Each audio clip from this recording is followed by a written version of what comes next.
Buenos días. Yo no quería ser periodista. Fue el azar el que me llevó a esta profesión. En realidad, mi gran pasión son los deportes.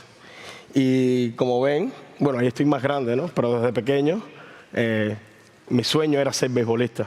No tenía talento suficiente para desarrollar una carrera, por lo tanto, me dije, bueno, voy a ser comentarista de partidos. Y así entré a la universidad. Pero cuando estaba dentro de la universidad, y como quizás puedan percatarse ahora, el público, las cámaras, me atemorizan un tanto, y evidentemente tampoco podía ser comentarista deportivo. A la altura del tercer año de la carrera, descubrí el llamado nuevo periodismo. Los Truman Capote, Norman Mailer, Tom Wolfe, y a su vez ellos me llevaron a sus contemporáneos, John Lee Anderson, Caparrós, Guerriero, y ellos fueron los que me dieron un norte, me dieron un camino a seguir. Me propuse emularlos. Pero en mi país, Cuba, existe un solo partido político, por ley, el comunista. Y a su vez ese partido dirige, por ley, todos los periódicos, todas las revistas, todas las emisoras de radio, todos los canales de televisión. Y hacer periodismo fuera de esa sombrilla legal te convierte en un delincuente. Por tanto, en Cuba, esos medios no hacen periodismo, sino propaganda.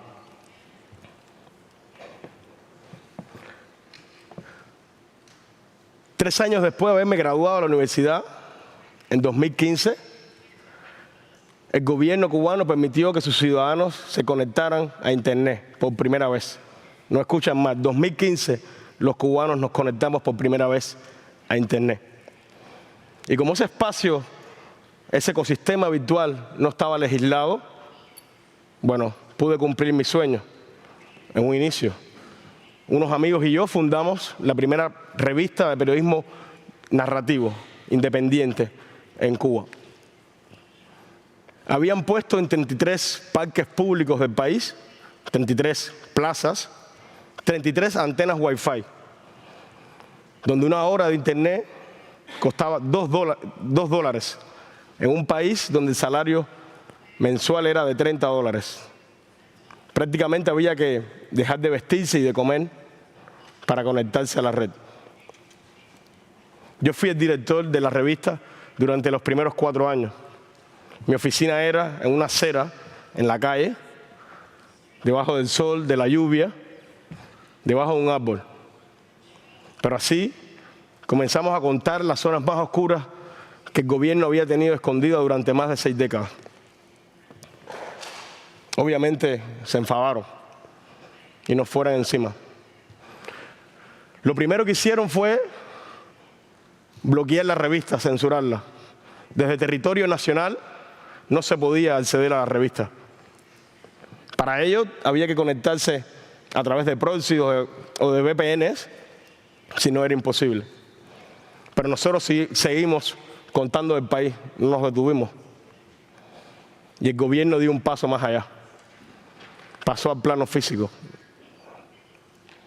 Prisiones domiciliarias, arrestos express, detenciones en calabozos, intervención de la comunicación privada, represalias, amigos y familiares pasaron a ser mi día a día, mi cotidianidad.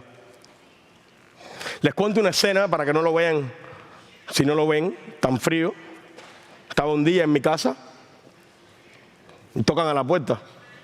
Me levanto de la butaca y cuando abro tengo un policía en la puerta de la casa que me entrega una citación policial sin yo haber cometido delito alguno.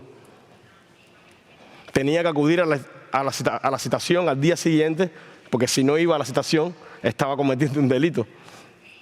No estaba acatando una orden. Al día siguiente me presento en la estación policial y por detrás de mí unos hombres disfrazados de civil me introdujeron a la fuerza en una habitación. Cerraron las persianas. Llegó el miedo a mi cuerpo. Me desnudaron, me esposaron, me sacaron de esa habitación y me metieron dentro de un auto. Me obligaron a mirar mis pies sin yo saber hacia dónde se dirigía el auto. Le daban vuelta en U al auto para que vomitara. Me preguntaban si estaba bien. Sentía cómo se reían en las burlas, no veía su rostro. Fueron 15 minutos de infierno. No sabía qué iba a pasar. Finalmente llegamos a la sede de la Seguridad del Estado, la institución paramilitar que dirige desde la oscuridad Cuba.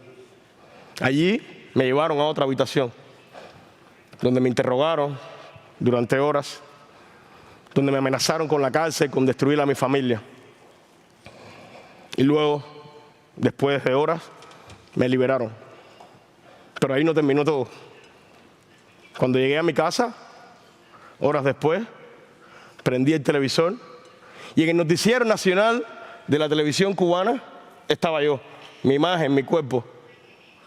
Me habían grabado de escondidas con esa impunidad, habían editado las imágenes, las habían manipulado para decir que era un agente de la Central de Inteligencia de los Estados Unidos.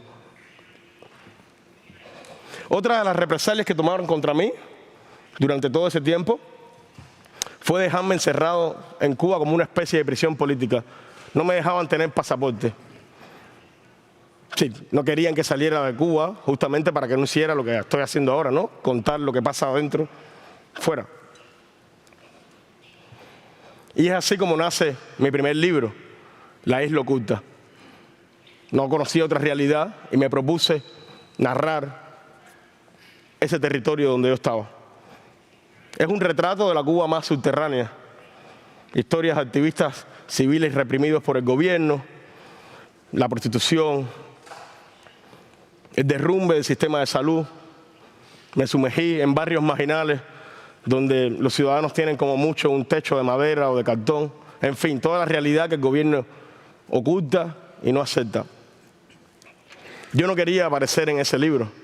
Mi idea era poner una cámara, metafóricamente, de manera ilimitada, indefinida, y que grabara todo lo que pasara por delante de esa cámara mientras yo estaba encerrado en mi país prisión. Pero en el verano del 2021, mi pueblo se cansó del autoritarismo de su gobierno y se lanzó a las calles.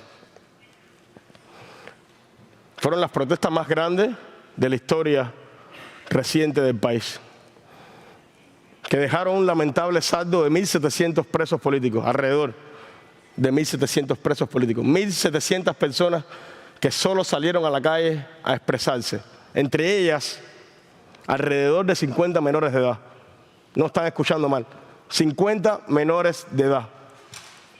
Hoy todavía hay cerca de 1.000 ciudadanos encerrados en cárceles de máxima seguridad, condenados apenas entre 1 año y 30 de privación de libertad por salir a la calle a expresarse, a exigir un cambio en el rumbo del país. Yo fui uno de los pocos periodistas que dentro de Cuba, estando allí, cubrió esas protestas. La mayoría de mis colegas ya había tenido que salir al exilio. El régimen se cansó de mí y me expulsó. Me llamaron por teléfono de un número privado y me dijeron que finalmente me iban a dar mi pasaporte, pero con una condición. Tenía que salir de inmediato del país, si no iba a la cárcel. De esa manera, a mis 33 años, sin conocer otra realidad, sin haber visto nunca otra cosa que Cuba, aterricé en Barcelona. El capitalismo en Occidente, en el mundo. Nunca me había montado en un metro, ni siquiera tenía cuenta bancaria. Mi sensación fue la de volver a nacer. Todo me sabía lejano. Era como haber aterrizado en Saturno, otra galaxia. A mi libro le añadí un capítulo y aparecí en el libro, un epílogo. En una parte digo: salir de Cuba por primera vez es comprobar que se vivió en una isla secuestrada por un sistema político que ha provocado que aún el país esté en algún punto del siglo XX. Como les decía, hoy vivo en Barcelona, pero no puedo regresar a mi país. Un país que para mucha gente sigue siendo un ejemplo. Un gobierno legítimo que le ha dado igualdad, educación, salud a sus ciudadanos, que ha eliminado el racismo, que gobierna de manera democrática. Cuando lo han escuchado, es todo lo contrario. Cuba ni es una sociedad envidiable,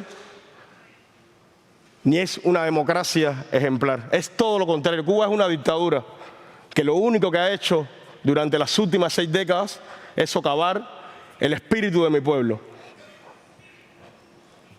Mi historia es la historia de muchos cubanos. Muchos están aquí hoy, los conocen. Entonces les quiero pedir un favor, por mí, por ellos, por los que están en Cuba. Ayúdenme, ayúdennos a denunciar los atropellos de ese régimen oprobioso que lo único que ha hecho es expulsar de su país a todos los que hemos tenido el coraje de denunciar su autoritarismo. Muchas gracias.